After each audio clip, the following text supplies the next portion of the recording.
All right, in this section, we're going to get introductory into filters. Now, filters are kind of like the Photoshop's special effect factory. There is a number of things that we can do with filters, and one of the kind of the easiest effects that we can create is to magically create a brushed metal look. A lot of people really like the brushed metal look.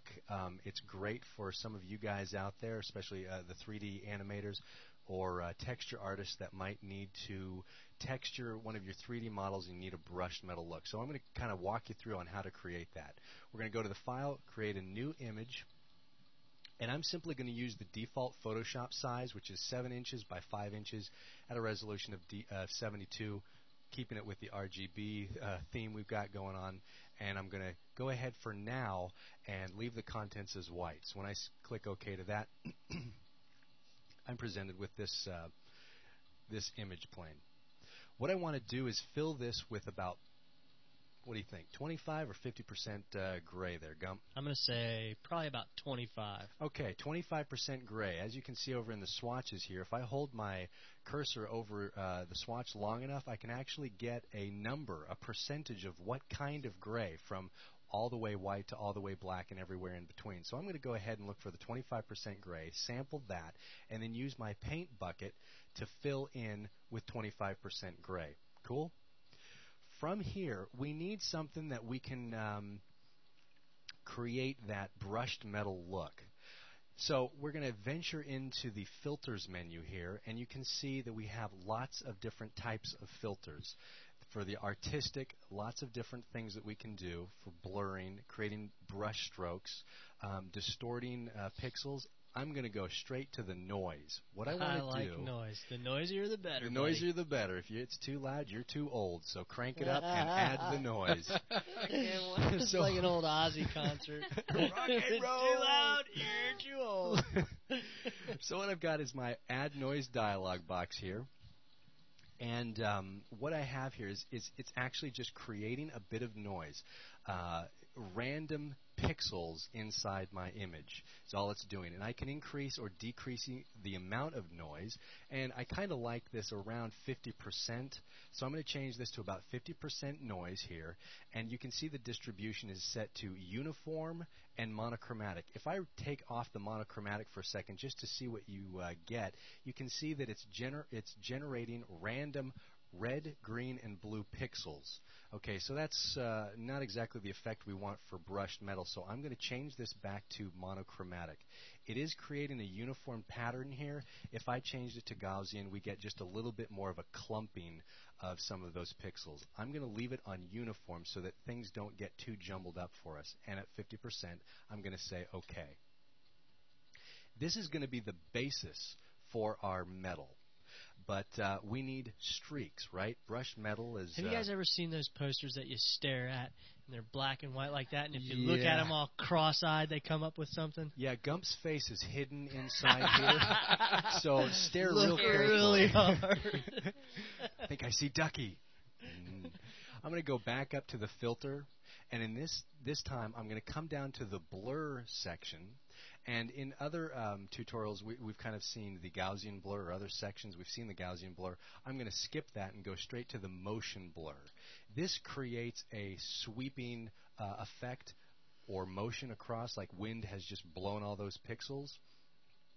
See this dial here and the angle number? We can change the angle of how those are swept across. I really do kind of like between about 30 and 40, so I'm going to go ahead and just choose 40 for now. Actually, I'm going to choose 30 instead. And you can see the distance of that blur. Okay, the higher you go, the more wind-swept it looks, and the lower, of course, down to 1. There's hardly any blur at all. In doing this effect for a brushed metal look, you want to keep the distance kind of low. So maybe between 20 and 30 as well here. So somewhere around maybe 25 is probably okay. Nice round number. I'm going to say OK to that. I accidentally hit the Enter on my keyboard, which is just the same thing as hitting OK. And we see the effect that we've got. Now this is starting to look like that brushed metal, wouldn't you say? Yeah, it looks pretty close. Okay. It's not quite done yet. Let's add a little color to it. You want to add a little color to it, Yeah. kind of a rust color or something? No, let's go with like this crazy blue color, maybe just a little Have you ever seen? off the rust. You know? Yeah, we'll throw some rust color in there. Blue. Okay, if we're going with Rusty Buzz's blue. default, That's something rusty that blue. looks rust. Let's make metal. Quick, grab pink. That's right. Now, here's a thought. All right, you're about to take a brush and just paint a real light, rusty color over it, right? Actually, I was thinking about just kind of adding a nice rust color to the whole entire image. I could go back through later on using a brush and kind of add to it. You know what? I was just wondering if it might be good to put the rust on another layer so that you would get another level of control with its opacity and all from it being on another layer. Certainly. There are many different ways to achieve this same effect. No one way is better than another. As a matter of fact, you could spend a lot of time creating the same effect using about 50 steps, or you could do the same thing in about 10 steps. I know, but here's what I'm thinking, or here's what I'm wondering. Mhm. If like rust is a different element from the base metal itself, and for those that are new out there, if we keep these pieces separated, then we still have our metal kind of by itself. We have our amount of rust by itself, so that if let's say a director came in or a client and they said, "Oh, that's too rusty," then you have control of that. Amount of rust on there. Okay, let's try going with that. I'm going to create a new layer above the background layer. It's a blank layer right now. What I might want to try doing is grabbing my brush. I'm going to go ahead and grab that kind of rusty color, kind of a burnt rust. I'm trying to hunt for a nice, almost orange. So it's kind of a darkened rust. Now this effect is going to look like it's blowing up at first because Whoa. as I paint, it's actually huge brush you painting got. over this. My opacity here is 5%. If I bump up this opacity a little bit, of course, if I bump it up all the way, all I'm doing is painting down on that layer. I'm going to kind of just paint some rusty spots, just to kind of mess with the color a little bit here, using a big brush here. And I'm going to drop the opacity of the layer down so that we can kind of see through that. Is that sort of the look you were looking for there, Buzz? Maybe not quite so blotchy and localized like that. Okay. I can switch lot between lighter. different brushes to create smaller areas. Well, are there You any can- filters that we could apply to just the that rust layer to break it up also? If you're going to break it up, you can go in and erase some of the areas that are Certainly. too clumped together.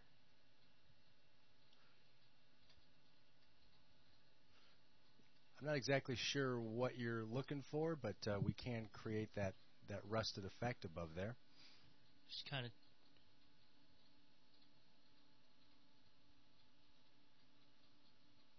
drag the mouse around and erase areas. For having it on a separate layer, you have more control over that one in particular layer there, and try not to make anything kind of really round. Yeah, we're Looking just more using like it the there, Buzz? eraser tool. Yeah, there. A little bit. Now this you will probably have to play around with this for You can drop a your while opacity here. on it down just a tad. Yeah, and the I think opacity that- still is a little bit high there. Yeah, there so you we go. just want to get the That's hint looking good. of color on that layer. Of course, we can use the dodge and burn tool as well to lighten and darken up areas on there to give it a more natural look. And Everything I'm just here is curious. pretty uniform. I'm just curious here. Are there filters that we could apply? Any type of artistic filters or anything like that that could have roughed it up some as well? That Yes, would there. break the color up. Yeah. They just made it more. Well, let's just take a little gander. You know what? Maybe we should try.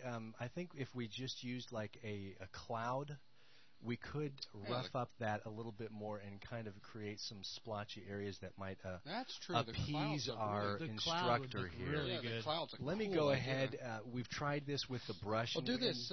Take the brush, or excuse me, yeah, take the brush layer and just kind of just close it. I'm going to turn the yeah. visibility off on that. Excellent. I'm going to create a new layer above that, and I'm going to introduce you to the Render Clouds layer. Up in the Awesome. filter, come down to Render, and choose, we have either clouds or difference clouds. Now, The clouds is based on your foreground and background color. When I click clouds, it's going to create That looks random kind of a cloudy look cool. based on your foreground and your background color. Now you can drop the opacity of that puppy. You can drop the really opacity, but sweet. you know what might really help this is if I had a black background instead. So let me undo that and grab black for my background. Choose that instead and run that filter again. Now notice inside your filter menu, every time you use a filter, Photoshop memorizes what the last filter you use and puts it right conveniently here as the first thing in the filters menu. Oh, very so nice. you can run the filter over and over and over again by using Control and F. So since it's already there, I'm going to choose filter and then the first thing, clouds. Now as I drop my opacity down, it's going to kind of break it up a little bit and add the highlights and the lowlights to it as well. What if we... I could also go in a little bit more there, Buzz, if you want me to. Bump up take that cloud level. Yeah. And I can adjust the levels a little bit for you. And it kind of course, now I'd have to explain the levels tool a little bit. No, that's okay. They can just watch in this part. We'll get to that a little bit later on. Okay. What I'm doing is I'm changing the inputs and outputs of that particular layer so that we add even more highlight and add more of a contrasty area between them. And when I drop the opacity now, it's a little bit more pronounced. Now it's metal on fire.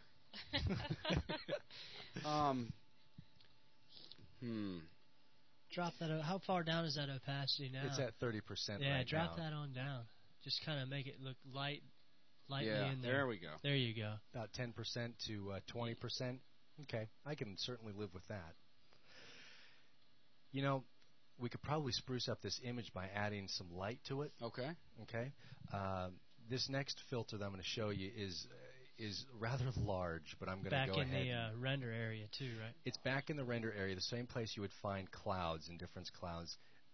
Lens flares, everybody's favorite, popular. Now let me ask this before you go into the lighting effects. Don't you want to put the lighting effect on the actual background, or do you want to put it on the cloud layer? You know what? I think I see where you're going, so I'm going to go ahead and jump back to the background layer here and select that so that it's actually applied to only this brushed metal effect and leaving this rust alone. So I'm selecting on the background. Well, you know, at this point we've got the clouds pretty much set the way we want to, and we have that one layer that we're not even using, layer 1 there. We could probably go ahead and delete that and then merge the layers and then throw some light on that and come through. The light's applied to both the at metal the and same its time. rust. Yeah. Okay. Let me go ahead and delete the layer 1 by simply dragging it to the trash can. What they're talking about here, merging layers, is something that we haven't actually shown before. Before we do one thing, though, I hate to get off track just for a second. Let's go ahead and do a little bit more adjustment on that. It's still a little bright orange. Let's make it a little bit more brownish. Drop the opacity down? Not just the opacity, but the actual color itself is still a pretty bright, fiery type orange. Let's see if we can. Yeah, as you I'm see there. going to bump up the opacity back to where it was. There you go. And I'm going to drop the lightness down. I'm just going to drop the brightness of that whole entire thing. Still red. I want to adjust its color to get it more towards. Toward that burnt. Yeah, I want a brown instead of a bright orange. Okay. I'm going to leave my brightness contrast. Sorry about that. Go back to edit image and do hue saturation. You know how Buzz can be. I can be so picky. That's right. Now we can actually adjust the color and find a color inside our hue by running around here and dropping the saturation down a little bit and trying to find something that's in the reddish orange range. Yeah, even something like that could be. And we can bump up the saturation a little bit so we can really see what we're doing here. And, of course, we can then lighten it. I can deal with something like that. There you go. Yeah, good. We'll say okay to that. Drop that opacity back down to where it was, and at least we see that splotchiness going on. Yeah. Cool? Okay.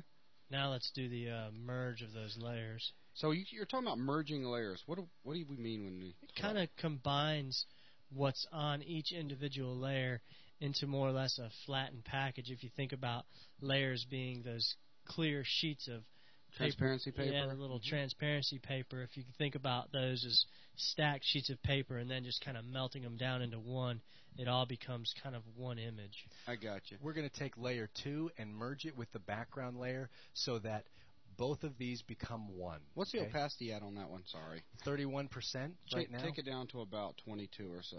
Okay, yeah, somewhere around there. Right That's around good. 20% there. Excellent.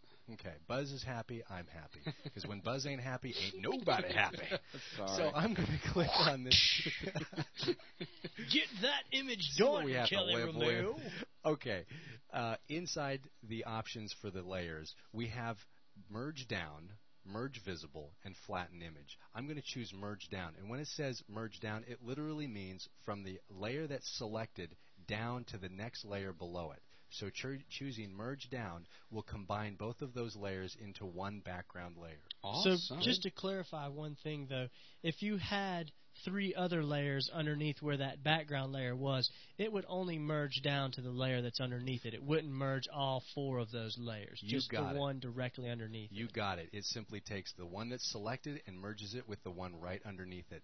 Now, there are options for merging visible, which means everything that has the visibility turned on at that moment will become merged. So you can turn the visibility off on some layers and the visibility on other layers, and only the ones that are visible will get merged, as well as flattening for the final output.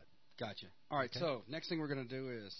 We're going to talk about getting a little bit of lighting effect. Since this is an introduction to filters, we want to kind of show you some of them. Under render, we have lighting effects. Let's open up that dialog box and see what we've got. Ooh. Okay, this one is a fun one. I'm going to try to set this back to more of a default location. What we can do is we can simulate the effect of maybe what a spotlight would look like on our image itself, okay? We have all sorts of different light types from this drop-down menu, we have direction, omni, and spotlight. What I was actually trying to go for was the style. Right now we're set on the default, which is a one light, kind of a white light in the middle. But if you drop down the default, you can see we have a number of different types, including like a red, green, blue light, maybe some 3 lights that go down, triple spotlights that are crossed. You can play around with this a lot. Now, we can't go into everything about it, but I'm going to go ahead and go back to the default, and I'm going to change the perspective of my light by simply clicking on this one little vector line here at the end and dragging it around to the other side.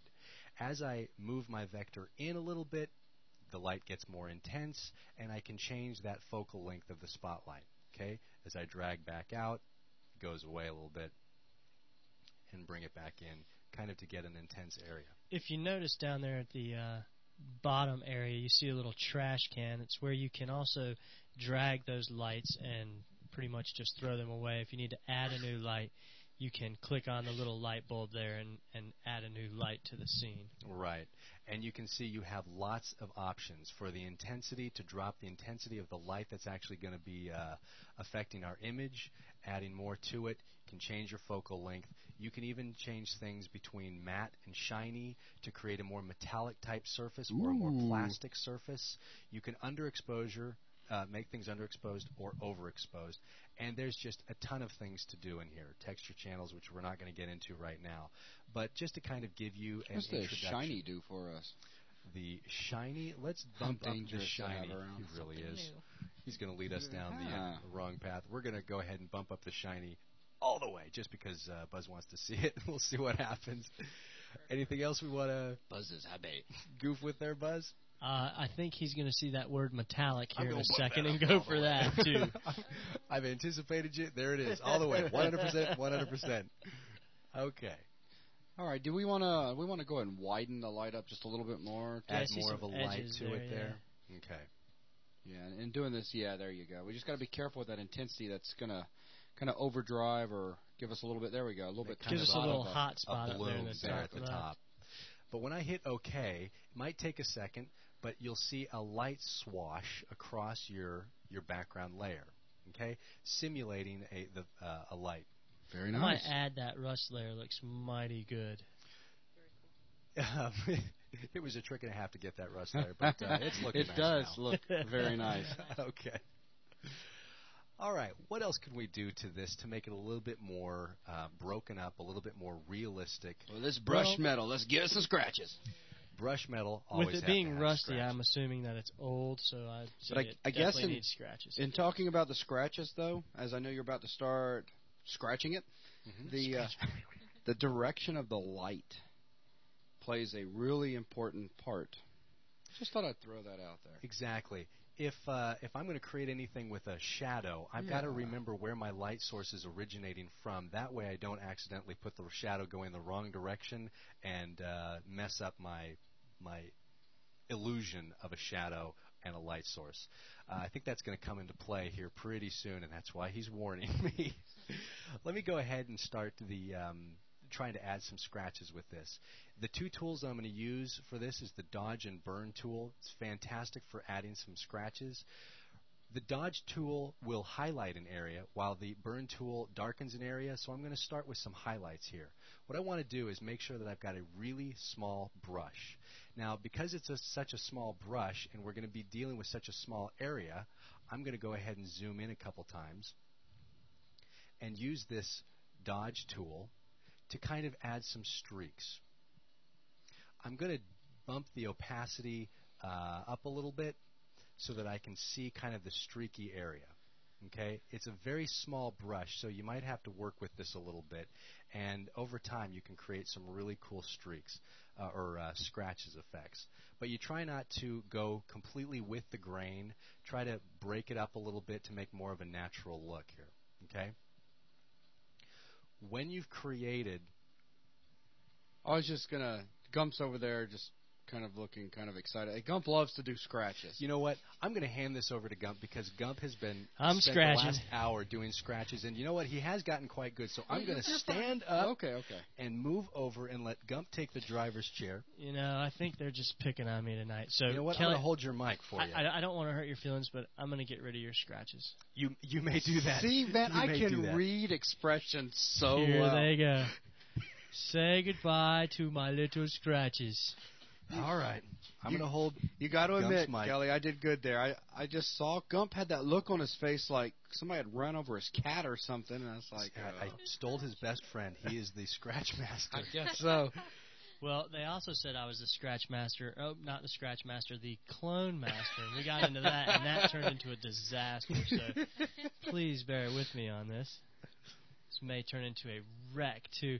Actually, what I'm doing is I'm just creating kind of small scratches. You don't want it to look like it just went through an asteroid field and got all tore up. Just a few small scratches. I'm actually going along with the grain, as Kelly had told you earlier.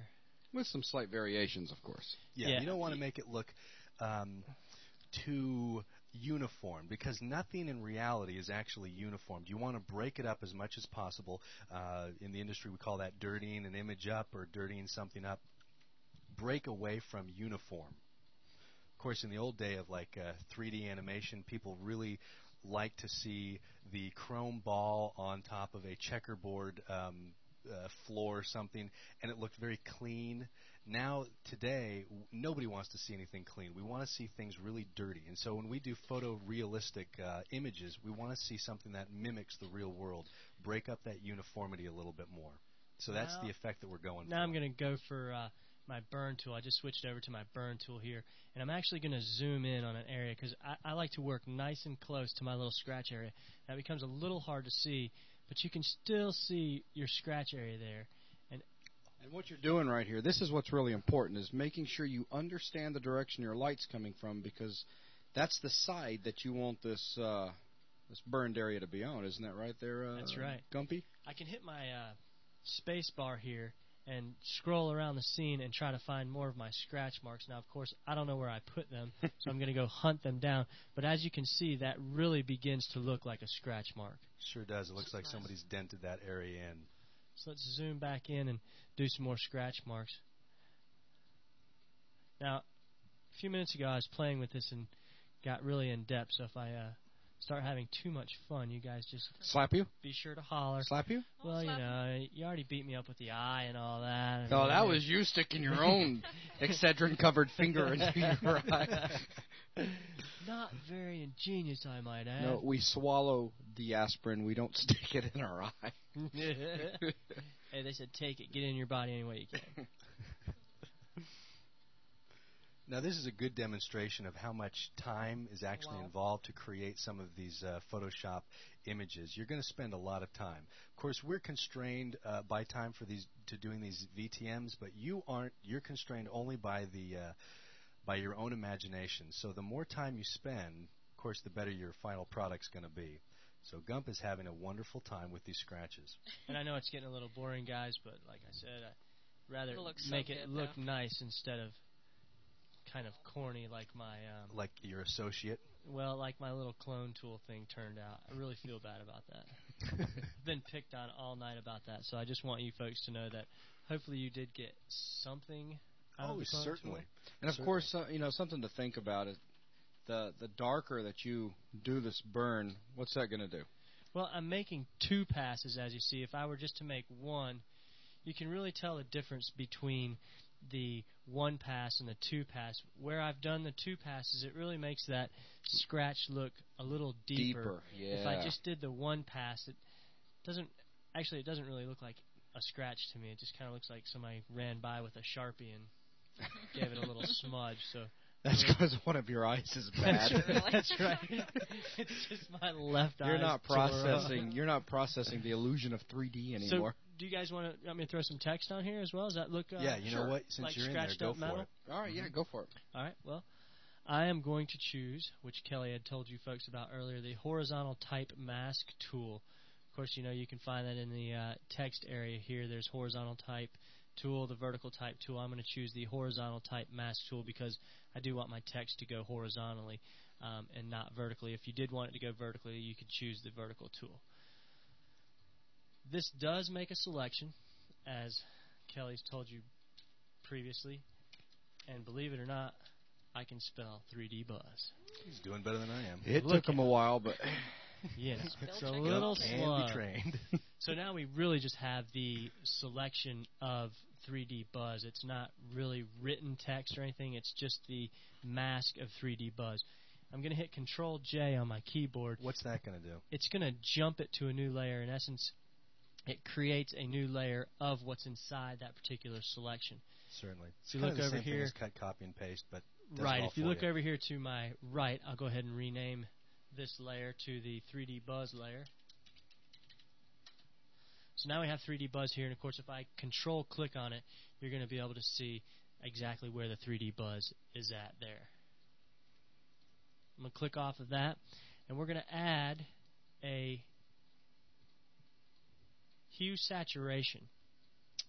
We're not going to actually add any color to this, nor are we going to try to pull any color out or add color to. We actually want to mess around with the lightness of the 3D Buzz. Just kind of darken it just a little bit. You'll see where we're going with this here in a minute. So I've darkened it a little bit by going to Hue Saturation out of the Image Adjust menu over here to my left. And I was at Hue Saturation to lower that. Then what we're going to do is we're going to come down here to this little F here, click on it, and go to Inner Shadow. It's going to create a inner shadow for the 3D Buzz little logo that we have going there. I think this is where Buzz was referring to. We have to watch our shadow so that we make sure that it's going the same direction as our light source is in this image. Since we have the light source coming in from the upper left-hand corner, we have to continue on with that and make sure that our shadow, if it has this burnt-in look, has a shadow that's also going from the upper left-hand corner down to the lower right-hand corner. So you can see all our shadows are actually pretty much going the same way with our light. Here we are on the left of our little light line that we created with the Dodge tool, and with the 3D Buzz little logo there, we have our little shadow coming from the upper left area as well. Actually, the defaults of that look pretty good, so I'm going to go ahead and click OK, but I will run through the defaults with you real fast. The blend mode was set to multiply. The opacity was set to 75%. We chose an angle of 120 because that's where our light was coming from. If I needed to move that around a little bit more to help that out, I could just do so by changing the angle right there. I'm going to go ahead and hit OK, and voila, there you have it. We've got that burnt-in look again.